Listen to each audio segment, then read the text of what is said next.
എന്തൊരു ഐശ്വര്യമല്ലേ ആ പുഞ്ചിരിക്ക്. അതെ, തീർച്ചയായിട്ടും.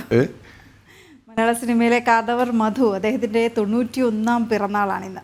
കറുപ്പിലും വെളുപ്പിലും പിന്നീട് പല നിറങ്ങളിലും മിന്നിത്തിളങ്ങിയ ചലച്ചിത്ര ലോകത്ത് അഭിനയത്തിൻ്റെ പ്രതിഭ തെളിയിച്ച ഒട്ടേറെ വേഷങ്ങൾ. അഭിനയത്തിലും നിലപാടിലും ഇന്നും തലയെടുപ്പോടെ നിൽക്കുന്ന പ്രതിഭയ്ക്ക് പിറന്നാൾ ആശംസകൾ നേരുകയാണ് ആസ്വാദക ലോകവും നമ്മളും.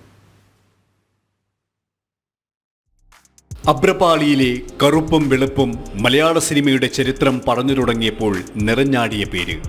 പല നിറങ്ങളിൽ പല ഭാവങ്ങളിൽ സിനിമ പുതിയ ഭാവുകത്വം തേടിയപ്പോഴും കഥാനായകൻ പകർന്നാടി.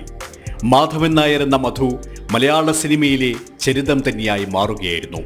ക്ഷുഭിത യൗവനമായും പ്രണയാതുരനായ കാമുകനായും പ്രതിനായകനായും അച്ഛനായും മുത്തശ്ശനായും ഇങ്ങനെ എത്രയെത്ര വേഷങ്ങൾ. പരീക്കുട്ടിയായും കേശവൻ പിള്ളയായും ബാപ്പൂട്ടിയായും മായനായും ഇക്കോരനായും നിറഞ്ഞാടിയത് എത്രയെത്ര കഥാപാത്രങ്ങൾ. മൂടുപടവും നിണമണിഞ്ഞ കാൽപ്പാടം കടന്ന് പിന്നിട്ടതൊക്കെയും ആസ്വാദകർ ഹൃദയത്തിലേറ്റിയ സിനിമകൾ. കള്ളിച്ചെല്ലമ്മിയും ചെമ്മീനും ഭാർഗവീ നിലയവും ഓളവും തീരവും നീതിപീഠവും പടയോട്ടവും സാത് ഹിന്ദുസ്ഥാനി എന്ന ബോളിവുഡ് സിനിമയടക്കം 400-ലധികം സിനിമകൾ. നാടകാഭിനിവേശത്തിലൂടെ അഭിനയത്തിന്റെ പടവുകൾ കയറി വിശ്വസാഹിത്യത്തിലെ അടക്കം ജീവിതങ്ങൾക്ക് തുടിപ്പുകൾ നൽകി. സംവിധായകൻ, നിർമ്മാതാവ്, പകർച്ചകളുടെ പകിട്ടും നിരവധി. നീണ്ട കലാസബിനിയെ തേടിയെത്തിയത് പത്മശ്രീ അടക്കമുള്ള അനവധി പുരസ്കാരങ്ങളും.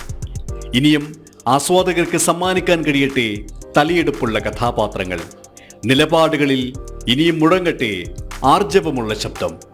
മലയാള സിനിമയുടെ കാരണവർക്ക് പ്രിയപ്പെട്ട മധുസാറിന് ജനം കുടുംബത്തിന്റെയും ജന്മദിന ആശംസകൾ. ന്യൂസ് ഡെസ്ക്, ജനം.